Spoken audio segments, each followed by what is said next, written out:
contact tracing and surveillance. That's very important. That goes with it our epidemiology bureau and our research institute for tropical medicine, seeing that information is taken and managed all together. We'd like to also see how diagnostic capacities are improved. So testing, using other ways of testing, not just the PCR, because I believe there are other ways of testing that can be introduced here based on your experience. We'd also like to see medical management. So in terms of Western and Eastern medicine, I know that there are Eastern doctors, Eastern practitioners, medical practitioners that's here with us. So we'd like to see this balance.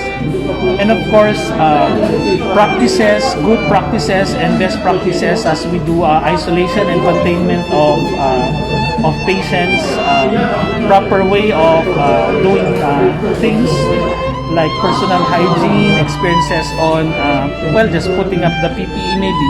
So a lot of things really. Yes, and in your introduction just now, you mentioned about the management of the temporary hospitals that is under construction in the Philippines. So are you expecting to have more experience from the experts on this aspect? Well, of course, we would expect that. We were told that the team here have had this experience in one, and we'd like to see this experience be brought here in the Philippines. So we should be able to learn and eventually curtail, fight COVID here in the Philippines. And it is reported that the Chinese medicines are effective in China. So are you going to use the Chinese medicines to treat the Philippine patients? So that's what we want to learn here. That's what we want to see, how you did it in China. We want to see if it's also practical and adjustable and usable here in the Philippines.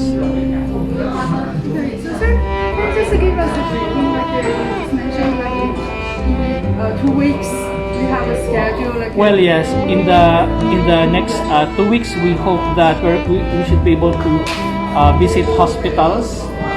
So hospitals have been designated as COVID hospitals here in the Philippines. We'd like them to see our capacities for laboratory testing. We'd like to see how they do social distancing measures. Of course, we've had a lot of social distancing here, from suspending classes, from putting isolation in some of the areas. But we'd also like to see how they did it in China. We hope to see these experiences. Medical management in terms of treating patients. We've seen how China managed to really lower down COVID cases, and we're interested to know all of this and see if it's adjustable and practical to adapt it here in the Philippines and actually do it. and also the doctors will visit our temporary quarantine facilities. Oh yes, we'll be visiting temporary quarantine facilities. There are big quarantine facilities being done now, but we'd also like to see quarantine facilities in the villages. So that's what we want them to see as well. So do you have any chance to like maybe meetings with some other regions like Visayas? Yes, well, we have some scheduled video conferencing with people outside of the Metro Manila. We'd also like to meet them, our experts here in the Philippines. We'd like them to meet our other interagency task forces that are involved in COVID here in the Philippines.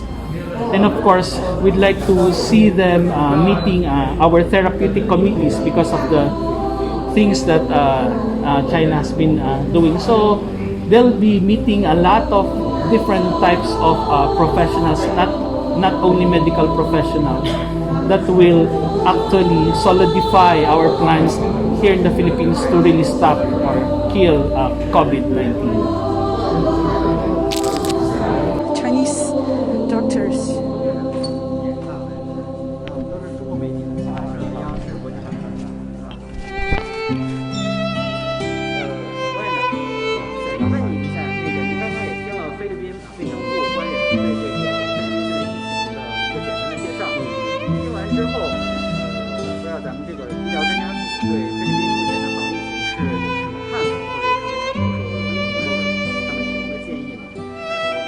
当然了，今天呢，他们卫生部呢把菲律宾的现在的疫情情况应该做了一个很详细的一个汇报，包括他们目前的现状，他们医院的救治能力、检测能力等等，都做了一个介绍。那从这个可以我们看起来呢，他们现在的检测能力有限。我们正常在国内的做核酸检测，应该当天就能出报告。那么菲律宾呢，现在呢需要48到72小时才能出检测报告，因此呢，检测的能力不足。从他的报告可以看出来，人检测的硬件上，因为这回疫情的爆发的比较快，可能硬件准备上一下子来不及。此外呢，他也报告里面提出检测人员缺乏这种报告里面说要缺的73位的实验室检测人员，那么看来一的检测能力缺乏。第二个呢，病房收治能力也比较缺乏。他们最近的计划，到了5月份呢，会再增加2000多张的床位。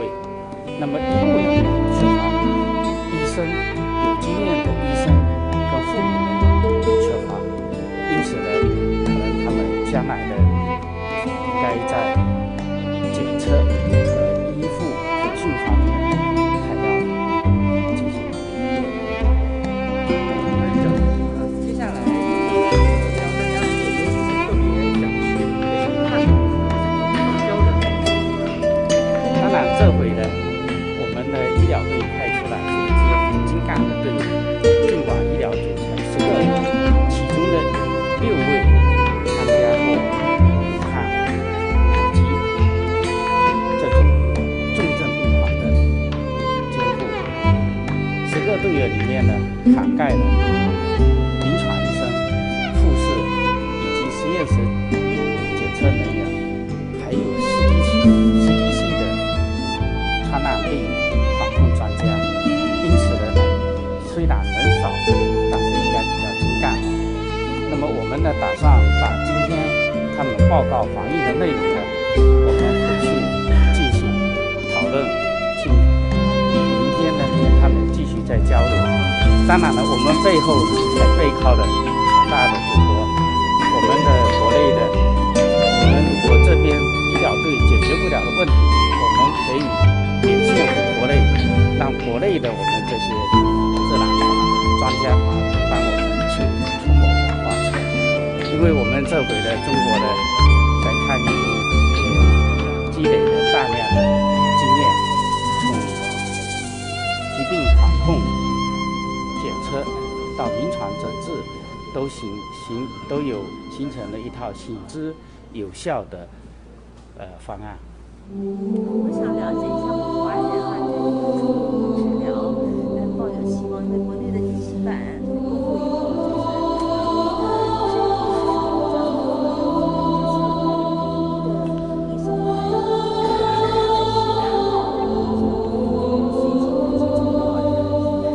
这样子，我们这回来的主要任务是交流和指导，介绍我们中国的这种抗疫的经验。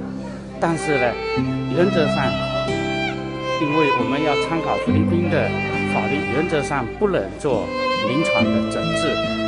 那么这回的中医在我们的国内的抗疫过程中呢，应该大家也看到，是我们的抗疫的一个亮点啊。不管从预防到轻症的治疗，到重症的治疗，都配以中西药、中西医结合的治疗，应该来说收到很好的效果。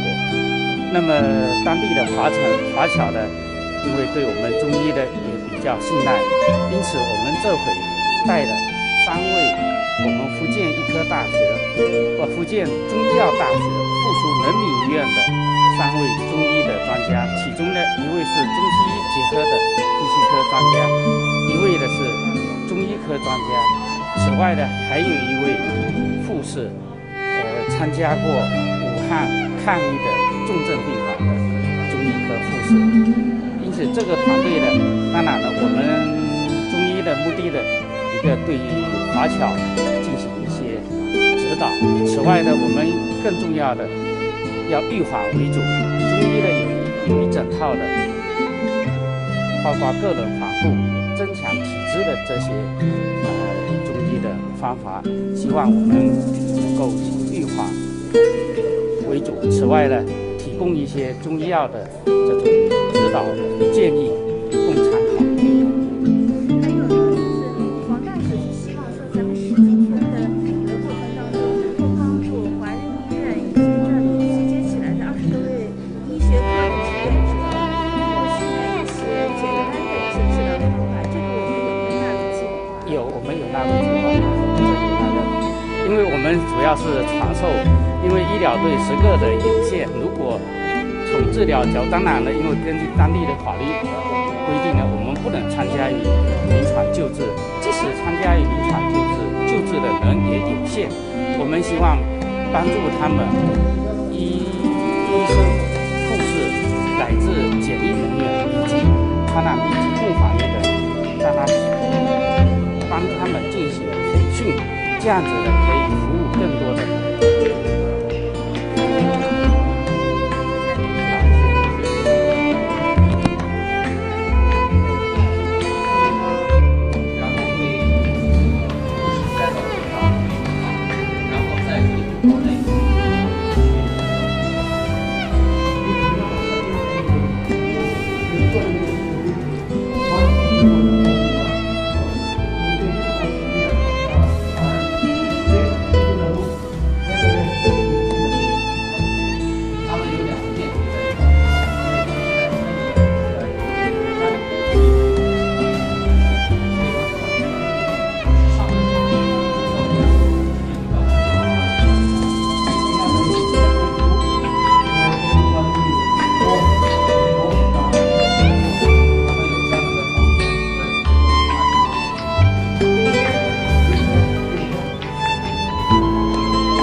我们今天组织了向帕拉尼亚克市的和平女神医院进行捐赠。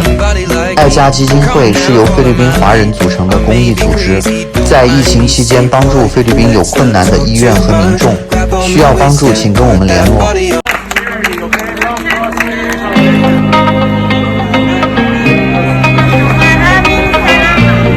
爱家慈善基金会是由在非华人发起的慈善公益组织，如有需要请联络我们。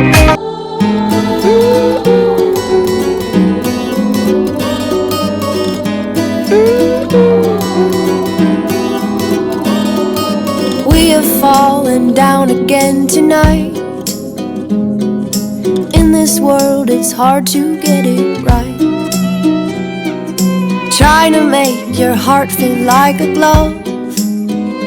What it needs is love, love, love. Everybody, everybody wants to love. Everybody, everybody wants to be loved. Oh, oh, oh, oh, oh, oh.